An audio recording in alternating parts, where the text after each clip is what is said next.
हमारे कुछ मुर्गियां जो आपने 10 ली थी उनसे आपने बच्चे निकलवाए, यानी कि वो थी प्योर देसी गावरान। जी, ठीक है। और कुछ मुर्गियां आप बता रहे हो आपने जो चिक्स लिए थे वो हिसार यूनिवर्सिटी यानी कि हरियाणा से लिए थे आपने। जी सर। अच्छा, तो आपने पहले तो देसी ले लिया, प्योर देसी, फिर आपने ये हिसार यूनिवर्सिटी वाली ले ली। इसका मतलब क्या सोच के लिया आपने और क्या रिजल्ट रहा अभी तक इसका?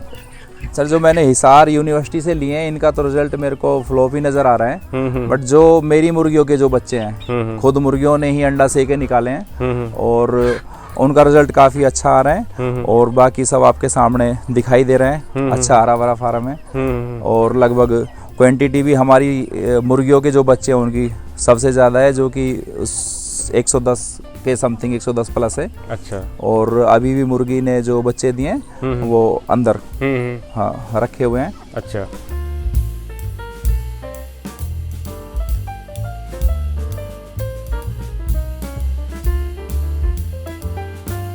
अच्छा, ये जो फार्म है लगभग कंस्ट्रक्शन जो कॉस्ट है हमारी वो कितनी पड़ गई आपको टोटल अभी तक? मैं कंस्ट्रक्शन कॉस्ट तो मेरे हिसाब से तो फ्री से में ही पड़ गया। अच्छा। हाँ, ये एक जाल की कीमत सारी 1200 रुपये है, जिसमें मैंने सारा ही 6 जाल लगा रखे हैं। अच्छा। तो वही 6-7 हज़ार रुपये या 8 हज़ार के समथिंग मान के चलें जो लगा रखे हैं। और उसके अलावा तो कुछ है नहीं, है आपको सामने ही नज़र आ रहा है। और मतलब कि अपना घर का यूज कर लिया आपने। जी बिल्कुल। ठीक है।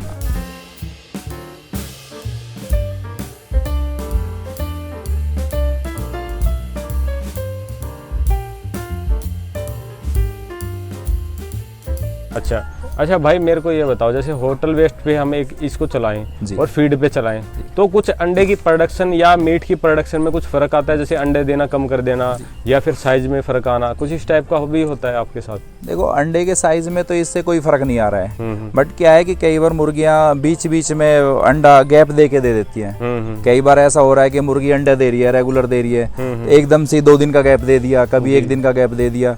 अंडे तो पूरा देती है पर साइज भी सेम होता है, पर क्या है रुक रुक के देना स्टार्ट कर देती है। अच्छा। हाँ, तो उससे ऐसी कोई ज़्यादा खास दिक्कत नहीं आ रही है? नहीं, उससे दिक्कत नहीं आ रही कुछ भी। एक बार हुआ था ये कि जैसे रुक रुक के देना स्टार्ट किया तो हमने बीच में फिर वो बाजरा मक्का वगैरह ये आपका गेहूं वगैरह डालना स्टार्ट कर दिया। और जब से वो स्टार्ट किया, वो भी एक भाई हैं मेरे जानने वाले, उन्होंने बताया कि भैया अंडा कम दे रही हैं, रुक रुक के दे रही हैं, तो आप इन्हें हेल्दी फीड दो। नमस्कार दोस्तों, स्वागत है आपका पोल्ट्री पैन इन्फो में। और दोस्तों, आज मैं आपको देसी पोल्ट्री का ऐसा मॉडल दिखाऊंगा जिसके अंदर काफ़ी कम खर्चे के अंदर जो होटल वेस्ट होता है उसका इस्तेमाल करके इस देसी पोल्ट्री फार्मिंग बिजनेस को चलाया जा रहा है। तो मैं ये मॉडल की जो कंप्लीट इन्फॉर्मेशन है वो आपको इस वीडियो के माध्यम से दूंगा, इसलिए आप इस वीडियो को आखिर तक देखते रहें। साथ में दोस्तों आपको बता दूं, जो आपको नीचे नंबर दिख रहा है, ये मेरे एक व्हाट्सएप ग्रुप है जिसके अंदर बहुत सारे पोल्ट्री फार्मर भाई जुड़े हुए हैं, जिसका आप भी हिस्सा बन सकते हैं। आपको क्या करना है, अपने स्टेट का नाम और अपने खुद का नाम लिख के मेरे को व्हाट्सएप पे मैसेज कर देना है, ताकि मैं आपको व्हाट्सएप ग्रुप ज्वाइन करवा सकूं, जिससे आपको मार्केटिंग करने में मदद मिलेगी। साथ में जो पोल्ट्री फार्मिंग में बीमारी आती है वो भी आप एक दूसरे एक्सपीरियंस पोल्ट्री फार्मर भाई से सीख सकते हैं। बाकी चलिए, जो आज की वीडियो उसको यहाँ पे हम कवर करते हैं। तो नमस्कार सर, सबसे पहले तो आपका बहुत बहुत स्वागत है हमारे चैनल में। थोड़ा अपने बारे में और अपनी इस देसी पोल्ट्री फार्म की लोकेशन के बारे में बताएं। नमस्कार भैया, मेरा नाम जितेंद्र है। ये विलेज खवासपुर में मैंने फार्म कर रखा है जी।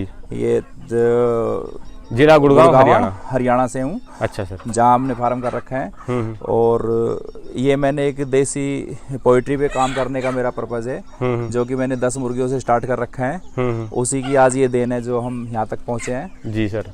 आपने 10 मुर्गियों से शुरुआत करी इस देसी पोल्ट्री फार्म की। जी सर। अच्छा, सबसे पहले तो ये बताओ, आप इसके अलावा क्या करते हो और इस लाइन में आना आपका कैसे हुआ? सर, मेरा एक छोटा सा ढाबा है, उस ढाबे की ही वजह से मैंने ये मुर्गी फार्म करना उचित समझा, क्योंकि मेरे पास में वेस्ट बचता था काफ़ी। अच्छा। उस वेस्ट को लेके मैं काफ़ी परेशान था कि इसका क्या वेस्ट किया जाए। कौन सा वेस्ट? मतलब होटल वेस्ट? होटल से जो किचन वेस्ट होता है हमारे पास में, राइस वगैरह होते हैं, सब्जियों की कटिंग वगैरह होती है या रोटियां बचती हैं, तो उसी के चलते हम परेशान थे, उसे कहाँ डालें, कहाँ क्या करें उसका।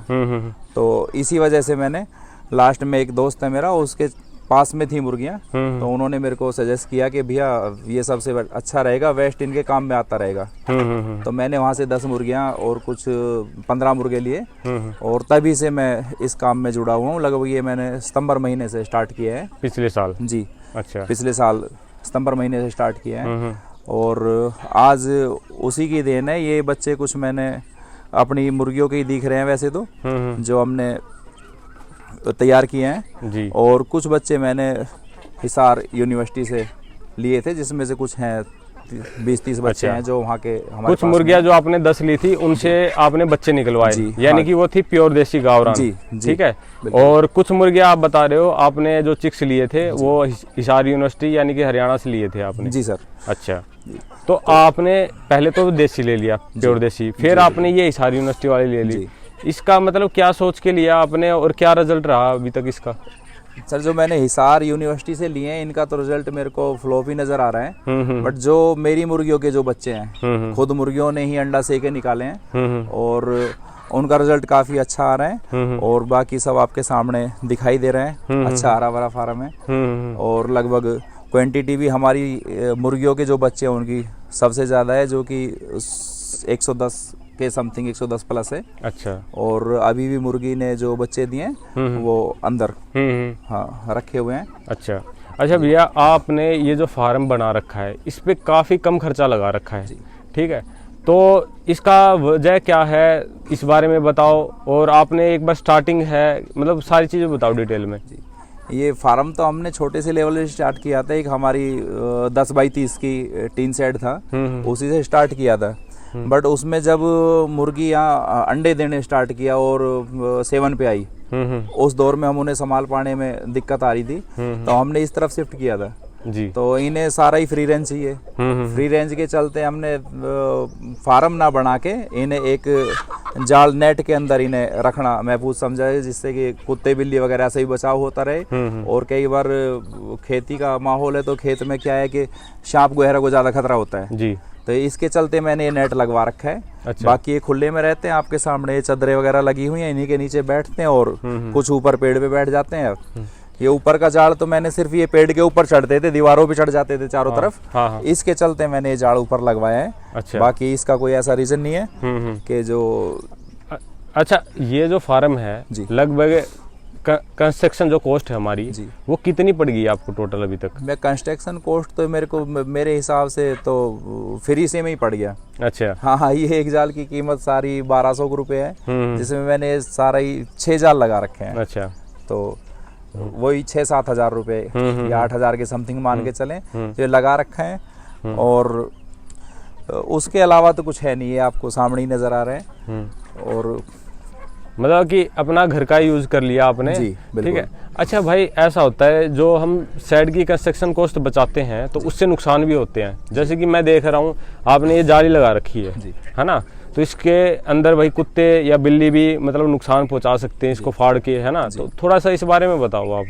सर ये मैंने क्या कर रखा है, नीचे ना मुर्गा जाली लगी हुई है 4 फीट, चारों तरफ मुर्गा जाली है, स्टील की है। और ये कुत्ते बिल्ली से बचाने के लिए है जी। हाँ, और ऊपर से कोई आवारा जैसे मतलब जैसे बाज वगैरह आते हैं, उनके लिए बच्चों को बचाने के लिए ऊपर जाल लगा रखा है। और बाकी सबसे बड़ी बात तो ये कि जब बड़े हैं तो वो फ्री रेंज कैसे घूम सकते हैं, पर जो छोटे बच्चे नजर आ रहे हैं इनके लिए ये जाल ज्यादा जरूरी समझा मैंने जी सर जी।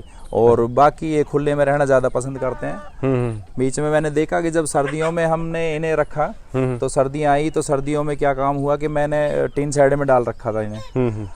अब ये जितना भी मतलब टीन शेड में पर्दे से बच के और खुले की तरफ भगते, जहां भी इन्हें खुला नजर आता ना सर्दियों में वहीं जाके बैठते। अच्छा। मैं यार इससे अच्छा तो मान लो गर्मियों में तो वैसे ही खुला होता है, सर्दियों में भी ये वही महफूज कर रहे हैं कि भाई यहाँ अच्छा लग रहा है हमें। तो इसी के चलते मैंने बिल्कुल एकदम फ्री रेंज खुला ही रख रखा है। अच्छा। जाल तो इनकी सिर्फ सेफ्टी के लिए है जी। हाँ जी।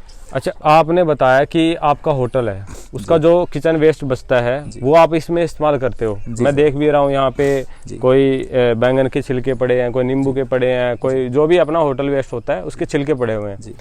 तो इससे आपकी कितनी फीड बचती है? क्या आप इसी पे चला रहे हो या फिर कुछ थोड़ी बहुत फीड भी देते हो, दाना देते हो? तो इस बारे में बताओ आप। सर ये किचन वेस्ट मेरे पास में काफ़ी बचता था और इसी के चलते ही मैंने ये प्लान किया कि मैं मुर्गी फार्म छोटे लेवल से स्टार्ट करूं।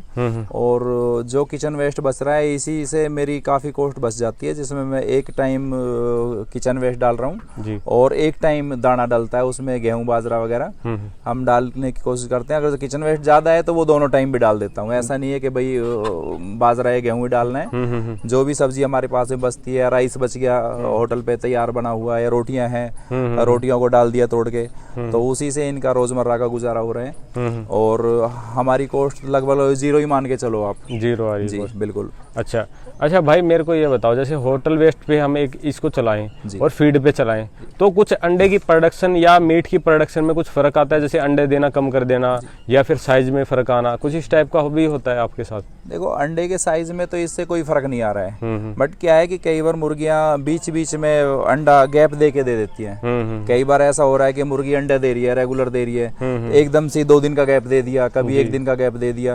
अंडे तो पूरा देती है पर साइज भी सेम होता है, पर क्या है रुक रुक के देना स्टार्ट कर देती है। अच्छा हाँ, तो उससे ऐसी कोई ज़्यादा खास दिक्कत नहीं आ रही आपको? नहीं, उससे दिक्कत नहीं आ रही कुछ भी। एक बार हुआ था ये कि जैसे रुक रुक के देना स्टार्ट किया तो हमने बीच में फिर वो बाजरा मक्का वगैरह ये आपका गेहूं वगैरह डालना स्टार्ट कर दिया।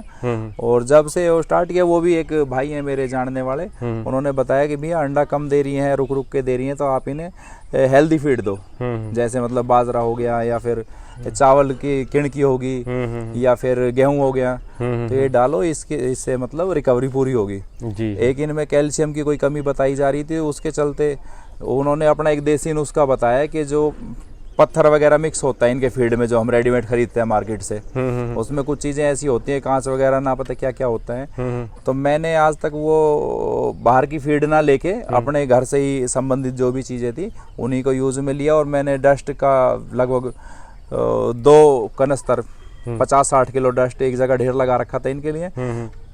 जब इन्होंने वो खाया है, ऑटोमेटिक ऐसे दाना समझ के खाते हैं उसे, तो जब वो खाए तो नॉर्मली इनका व्यवहार ऐसा हो गया, शांति भी रहने लगे और अंडों की प्रोटेक्शन ठीक ठाक तरीके से आई। हाँ जी। अच्छा, देखो सर ने इतनी अच्छी जानकारी दी।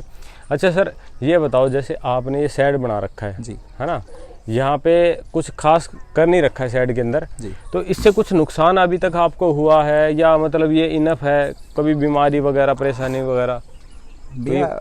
ऐसी तो कोई बीमारी आज तक नहीं आई है। बट मेरे को ये एक बात समझ में आई कि जब हमने इन्हें बंद करके रखने की कोशिश की, फार्म में रखने की कोशिश की, तो वहाँ पे इनके अंदर उदासी रहती थी। आज बारिश का भी मौसम है और फिर भी ये बाहर बारिश में निकल जाते हैं। बट मेरे को इतना तो मैं नहीं कह पाऊंगा कि भाई बारिश से इनको लॉस है या प्रॉफिट है। बट जैसे ये रह रहे हैं यहाँ पे, इसमें दड़बे टाइप में हमने ओपन ही रख रखा है इन्हें, इनमें बहुत खुश रहते हैं। और अभी तक कोई ऐसी ट्रेजरी भी नहीं हुई। ट्रेजरी हुई है जो छोटे बच्चों की हुई है मौसम के चलते हुए, या किसी से मान लो कि बड़े किसी मुर्गे ने अपने पंजे। अच्छा, वो स्टोरी बताओ कि आप छोटे चिक्स लेके आए थे, उसके मतलब आपका क्या नुकसान हुआ उसके अंदर और किस तरीके से नुकसान हुआ वो बताओ आप एक बार। छोटे चिक्स जो मैंने हिसार यूनिवर्सिटी से लिए थे, उनमें वो मैंने सर्दी के महीने में, जनवरी महीने में लिए थे। जनवरी मंथ में लिए तो यहाँ से काफ़ी लंबा सफ़र पड़ जाता है। हाँ, उस टाइम ठंड भी ज़्यादा थी। ठंड ज़्यादा थी और ठंड इतनी ज़्यादा थी कि हम जैसे गाड़ी में लेके आ रहे थे, हमने रिकवरी भी उन्हें काफ़ी गाड़ी में हीटर वगैरह चला के थामने की कोशिश करी, पर वहाँ से आते आते ही काफ़ी ट्रेजरी हो चुकी थी। अच्छा, अब हम यहाँ पे आए हैं तो उन्हें नॉर्मल टेम्परेचर पे लेके आने की कोशिश करी, तो उसमें डेली के डेली कभी 10, 5, 15, 20 ऐसे होके वो सारा का सारा बैच मेरा ख़त्म हो चुका है। जिसमें से मेरे पास कुछ हैं अब भी 20-25 बचे हुए हैं जो अभी ठीक ठाक सही सलामत हैं जी। और मेरे हिसाब से जो मेरे को लग रहा है तो अपना देसी गावरानी या जो भी आपको एक बैच बनाना है, कड़कनाथ का बनाना है या फिर एक असील का बनाना है। अच्छा, मैं देख रहा हूँ आपके पास में हिसार यूनिवर्सिटी वाली ब्रीड है जी, साथ में कुछ कड़कनाथ के भी मुर्गियाँ और मुर्गे हैं जी, साथ में अपना प्योर देसी भी है जी। तो इन तीनों वैरायटी में से आपको कौन सी वैरायटी अच्छी लगी? ये देसी गावरानी पे ही हम काम करना चाह रहे हैं फिलहाल तो जी। कड़कनाथ तो एक मतलब जैसे देखा वीडियो में उसके चलते मैं लेके आया, और जहाँ तक मेरी कोशिश हम देसी गावरानी पे काम करेंगे, कुछ रखेंगे तो इसमें असील का थोड़ा बहुत कुछ रख सकते हैं, थोड़ा बहुत शौक के लिए जी। अच्छा, जो देसी गावरानी है उसकी आपको क्या खासियत लगी कि भाई हमें अच्छा इसमें प्रॉफिट है, ये बच्चे निकालने में अच्छी है, किस तरीके से? ये प्रॉफिट तो अपने ऊपर बात है जी, हम किस रूप से सेल करना चाहते हैं ना। इसमें एक तो शांत नस्ल है, कोई ऐसा नहीं है कि कई बार इनकी असील वगैरह की लड़ाई भी हो जाती है, बहुत तगड़ी लड़ाई होती है इनकी। और लड़ाई में मेरे 1-2 ट्रेजरी भी हुई है बड़े मुर्गों की। अभी लगभग 4-5 दिन पहले भी एक अच्छा खासा मुर्गा मेरा जो अभी दुनिया में नहीं है, अच्छा, हाँ, चला गया। एक इससे पहले ऐसी उससे की भी देसी मुर्गे से लड़ाई हुई जिसमें वो भी उसकी भी ट्रेजरी हुई। जी सर। और अच्छा सर, आपने बताया जो चीज़ें है ना जी कि भाई इसके अंदर प्रॉफिट भी है, थोड़ा सा प्रॉफिट के बारे में बताओ। अभी तक अगर आपने कोई प्रॉफिट लिया है इससे तो वो बताओ आप खुल के एक बार। प्रॉफिट तो ऐसा कुछ नहीं लिया मैंने, बट जैसे यहाँ गांव से काफ़ी बंदे आते हैं कि भैया मेरे को एक मुर्गा दे दे, 2 दे दे, वो रेट भी अच्छा खासा देने के लिए तैयार रहते हैं जी। क्या रेट देते हैं वो?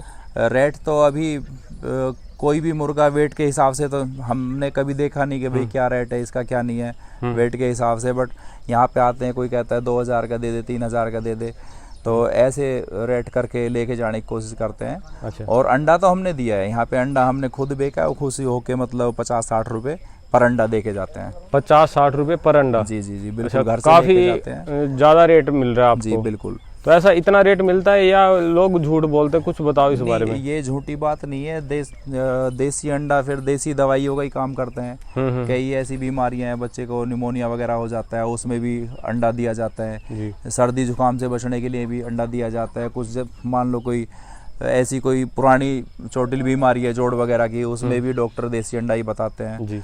तो इसके चलते ऐसा नहीं है कि हमारा रेट है, सामने वाला खुद कहता है कि यार वहाँ से मैं 100 रुपये का लेके आया, 80 का लेके आया, मगर यार हमें इतना नहीं चाहिए, हमें तो 40-50 में हम अपना गुजारा कर लेंगे। और हमें अच्छा लग रहा है 40-50 में, कोई ऐसी बात नहीं है, रिकवरी हो रही है। हाँ। अभी हमारे पास में जो ये देसी गावरानी की नस्ल है, हम लगभग मेरे को जो मैं अपने हिसाब से बताना चाह रहा हूँ, दिसंबर महीने तक हम इसकी अंडों की सेल स्टार्ट कर देंगे जी।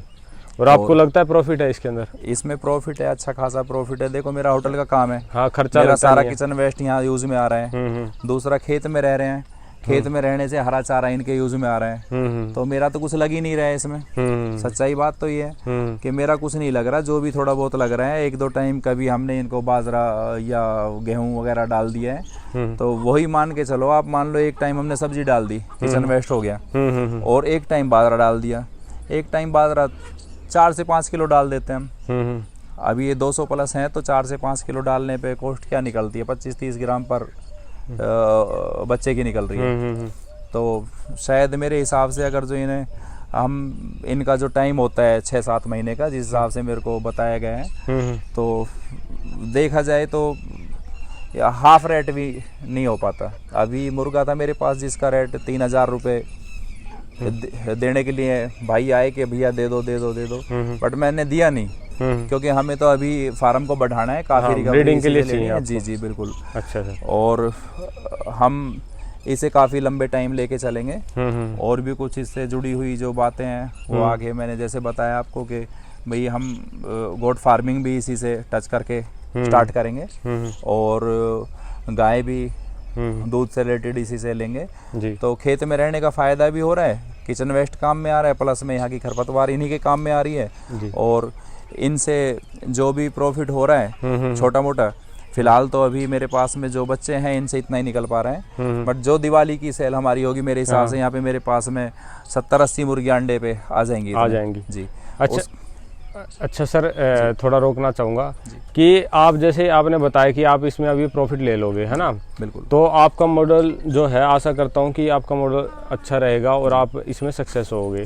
थोड़ा सा टाइम की हमें साथ प्रॉब्लम है, तो आगे जब आपके फार्म और बढ़ेगा तब हम फिर से विजिट करेंगे जी सर। तो धन्यवाद सर इतनी अच्छी जानकारी देने के लिए, हमारे चैनल पे आने के लिए। और बाकी भाई के नंबर डिस्क्रिप्शन के अंदर मिल जाएंगे, वहाँ से किसी भाई को अगर संपर्क करना हो, कुछ खरीदना हो इनसे, तो इनको कॉल कर सकता है। अगर कोई भाई जानकारी लेना चाहेगा तो जानकारी भी ले सकता है? जी जी बिल्कुल बिल्कुल। अच्छा, बाकी थोड़ा टाइमिंग का ध्यान रखे, थोड़ा सा फ्री जब लगे तभी कॉल वगैरह करे, या कोशिश करे व्हाट्सएप पे मैसेज कर दे, ठीक है? क्योंकि फार्मर को प्रॉब्लम आती है इससे। तो धन्यवाद भाई। थैंक यू भैया।